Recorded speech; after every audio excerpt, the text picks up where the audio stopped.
there, welcome to Lecture 12, Solids. Solids are one of the 4 most common states of matter. This video will explain the properties of solid objects and the effects those have on our daily lives. This knowledge will help explain topics from the stretching of a slinky, to the design of bridges and buildings, to why cells divide. Each of the following concepts will be discussed in this video: states of matter, the structure of solids, density, elasticity, forces in solids, and scaling.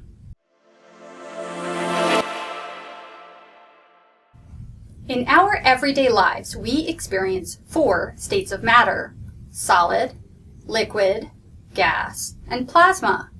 We'll be covering these phases of matter in this and the next 2 lectures. A solid is a material where the molecules or atoms are very tightly bound together. This gives a solid a very rigid volume and shape. Solid objects do not change their shape to fit into a container, as a liquid does. Solids also do not change their volume to take up all available space, as a gas does. The atoms in a solid can be arranged in one of a few ways. When the atoms are arranged in an orderly, repeating manner, that solid is called a crystalline solid.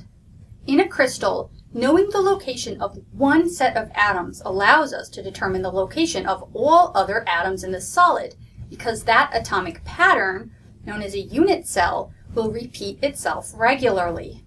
Examples of crystalline solids include diamonds, quartz, and snowflakes. Some crystalline solids have special properties. Silicon, for example, is grown into large crystals called boules in labs. These silicon boules are sliced into wafers. The crystalline nature of silicon makes it a high-quality semiconductor, and it is used predominantly in computer chip manufacturing. Other solids have atomic arrangements that are disordered or that otherwise lack an orderly arrangement. These solids are known as amorphous solids. Examples of amorphous solids include plastics, wax, and glass. In between amorphous and crystalline materials is a class of material called polycrystalline. Polycrystalline materials have some order to them, but are not made of a single crystal. You can think of polycrystals as being composed of many individual crystals. Most metals and ceramics are polycrystalline. The properties of crystalline, polycrystalline, and amorphous solids are a subject of interest to material scientists. Material scientists determine the properties of materials and design new materials for use in everything from industry and manufacturing to biomaterials and building materials.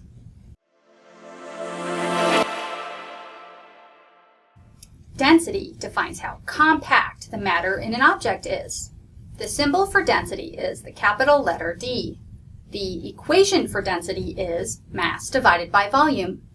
Because the units of mass are kilograms and the units of volume are meters cubed, the units of density are kilograms per cubic meter.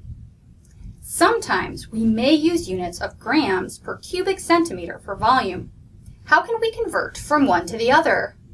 To convert from grams per cubic centimeter to kilograms per cubic meter, multiply by 1,000. To convert from kilograms per cubic meter to grams per cubic centimeter, divide by 1,000. The density of gold is 19.3 grams per cubic centimeter. Multiplying by 1,000, we see that is equal to 19,300 kilograms per cubic meter. The density of water is 1,000 kilograms per cubic meter. Dividing by 1,000, we see that is equal to 1 gram per cubic centimeter. Density is a property inherent to pure substances. That is, the density of gold is always going to be 19.3 grams per cubic centimeter. The densest naturally occurring element is osmium, which has a density of 22.6 grams per cubic centimeter. To measure the density of a substance, first measure the mass of the object. To measure volume, there are 2 methods that can be used. The first is used with regularly shaped objects, where we can measure a length, width, and height. Use a ruler or calipers to measure each dimension and multiply them together to find the volume. This acetate cube has a mass of 7.5 grams. I used calipers to measure the length, width, and height of the cube. These dimensions are 1.87 centimeters, 1.85 centimeters, and 1.86 centimeters. The volume is length times width times height, which is 6.43 cubic centimeters. Using the equation density equals mass divided by volume, we can calculate the density to be 1.17 grams per cubic centimeter. What if we have an irregularly shaped object whose volume cannot be measured with a ruler? We need another way to measure the volume. We can use the liquid displacement method. Fully submerge the object in a volume of water and see how much the water level rises. Every milliliter of water rise equals a volume of 1 cubic centimeter. This piece of granite has a mass of 44.6 grams. When I placed it into a graduated cylinder, the water level increased by 20 milliliters. Therefore, the density of this piece of granite is 2.23 grams per cubic centimeter.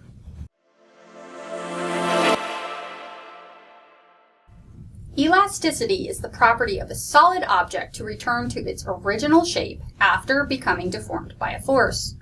If you've ever played with a slinky before, you've probably seen this property. If a slinky is deformed by stretching it out lightly, once that force is removed, it will return to its original shape and configuration. The application of a force causes an object to deflect. When the force is removed, the object will go back to its original shape. However, after a certain amount of force is applied, that object can no longer go back to its original configuration. This happens when we exceed the yield strength of an object. If you've ever seen a slinky that won't quite go back to its coiled up position, then you've seen this before. Adding even more force will eventually cause an object to break. This happens when we exceed the ultimate strength of an object. Enough force will cause any elastic object to break: a slinky, a rubber band, or a spring. Elasticity is defined mathematically for springs using Hooke's law. Hooke's law states that F equals K times delta X. F is the force applied to the spring. Delta X is the distance that the spring deflects as a result of that force. The variable lowercase k is called the spring constant. The units of the spring constant are newtons per meter. You can think of the spring constant as being like the stiffness of the spring. The larger the spring constant, the more force that needs to be applied to make it stretch. Let's calculate the spring constant of a spring. In this demo, I pull on a spring with a force probe.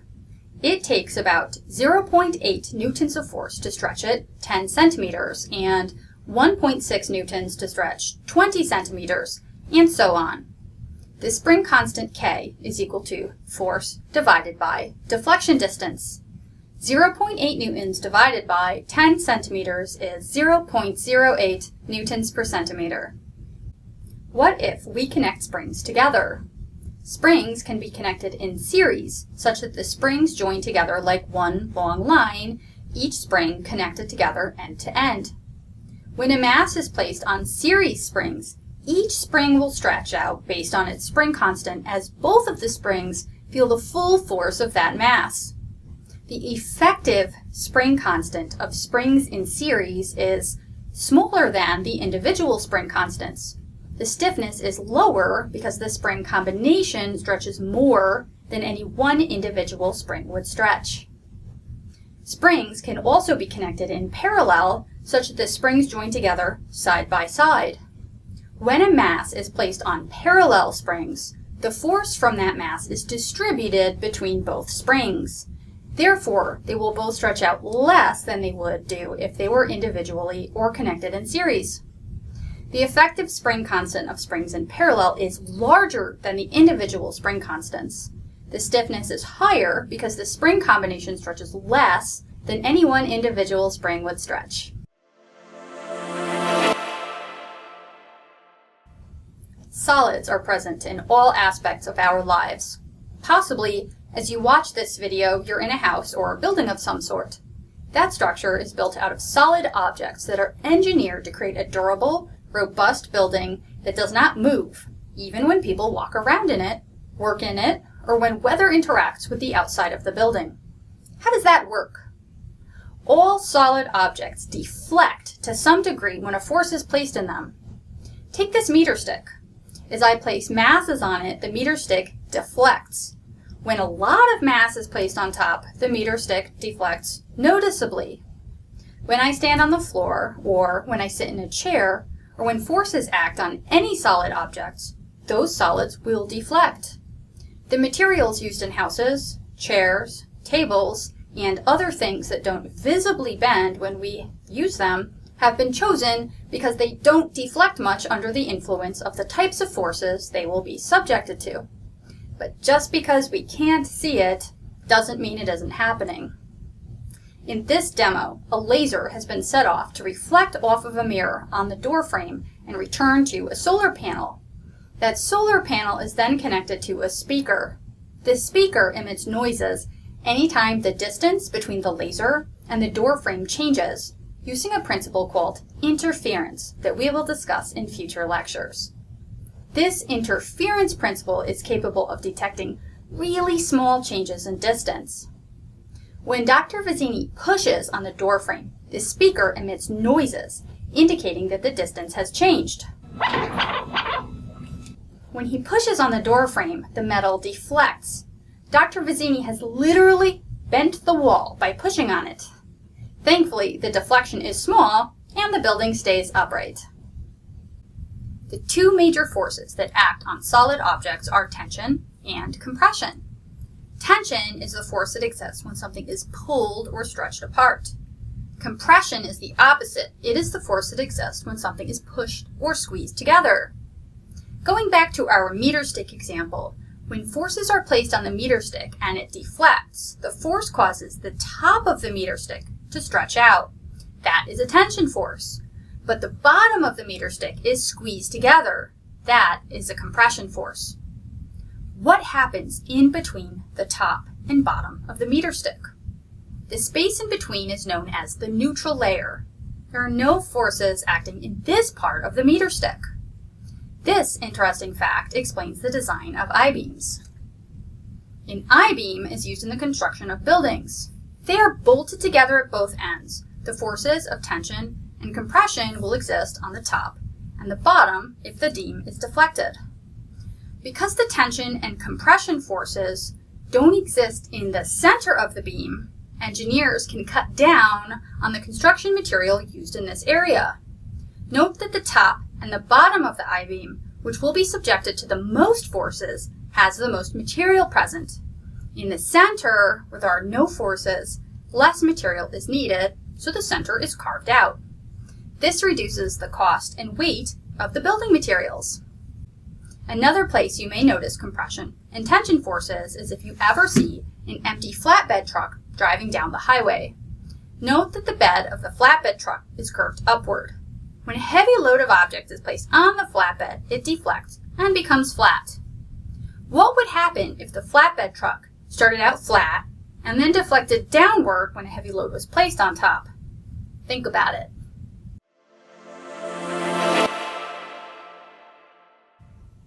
Let's talk about scaling. This topic has a lot of important ramifications in chemistry, biology, and physics. Scaling has to do with the properties of a solid object and how they change when we make an object larger or smaller.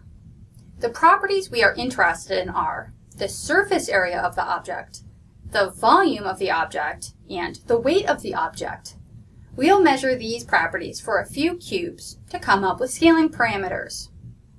Surface area gives us an indication of how strong an object is. If you've ever played sports or done weight training, you may have noticed an increase in the surface area of your muscles as they become stronger. We can expect that an object with a larger surface area will be stronger than an object with a smaller surface area if all other things are kept equal. Volume and density tells us how massive an object is, or how much it weighs when it is subject to the force of gravity. Surface area divided by volume tells us how strong something is compared to its weight.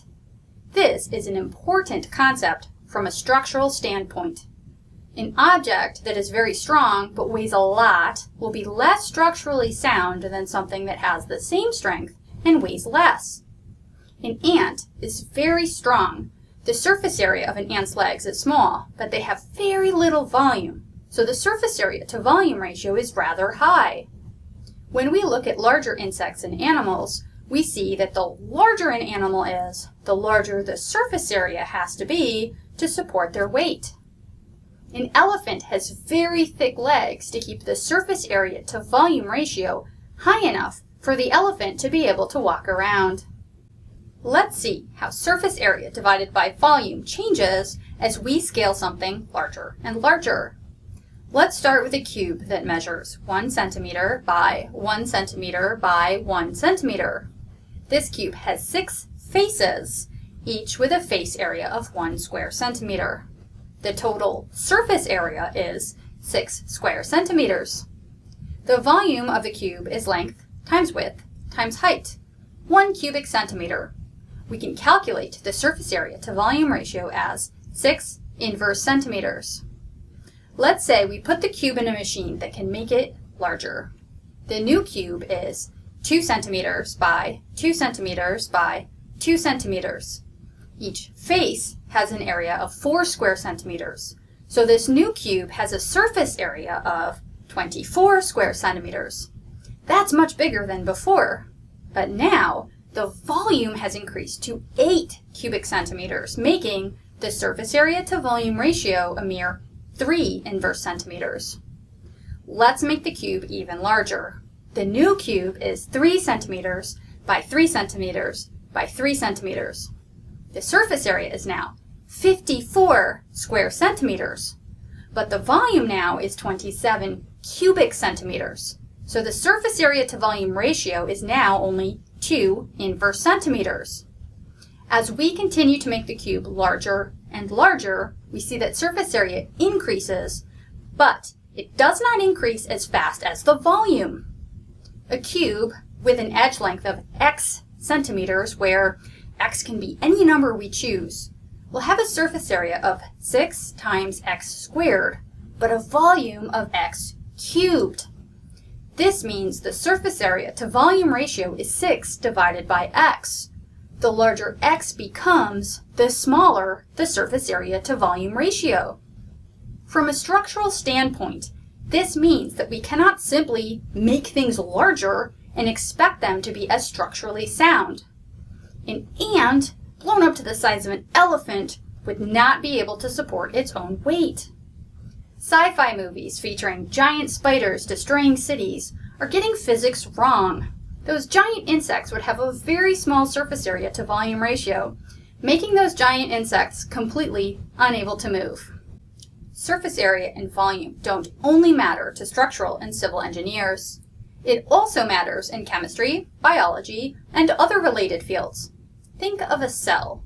As a cell becomes larger in volume, it requires more nutrients. But nutrients can only be absorbed through the cell wall, which is only as large as the surface area. At a certain point, if a cell becomes too big, it cannot obtain enough nutrients or other chemicals to carry out its functionality. Instead of becoming larger and larger, cells divide. This keeps the surface area to volume ratio sufficient for cells to continue to survive. Surface area also plays a large role in heat transfer. Many computer processors have a heat sink placed over the processor. As you browse the internet, play games on your computer, or write up an essay for your English class, the computations that your computer performs causes the processor to heat up. That heat is then dissipated through the heatsink, which turns on a fan to blow cooling air over the system and keep things from melting. A heatsink that uses airflow to dissipate heat usually has a large surface area. The more surface area there is, the easier it is for heat to get transported away. You also see this in air-cooled cylinders in airplane engines, among other things. As a final example, I will show the effect that surface area has on chemical reactions. In this demo, I start with a tin plate covered with lycopodium powder. This is a dry powder that is also very flammable. When I try to ignite the lycopodium powder, I have a hard time doing so. Only a little bit of it burns before the fire goes out. This is because there is very little surface area available to combust with the surrounding fire and oxygen. When I instead blow individual lycopodium powder into an open flame, the result is that the lycopodium powder explodes. By exposing more of the surface area, the chemical reaction is more readily enabled, and we can see that very dramatically in this example. Chemical reactions will be more vigorous when the reactants have more surface area than when they have less. This is true for experiments in test tubes as well as in fires.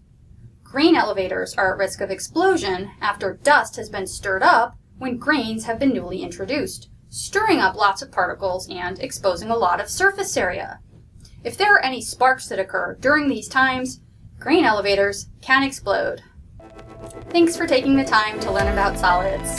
Until next time, stay well.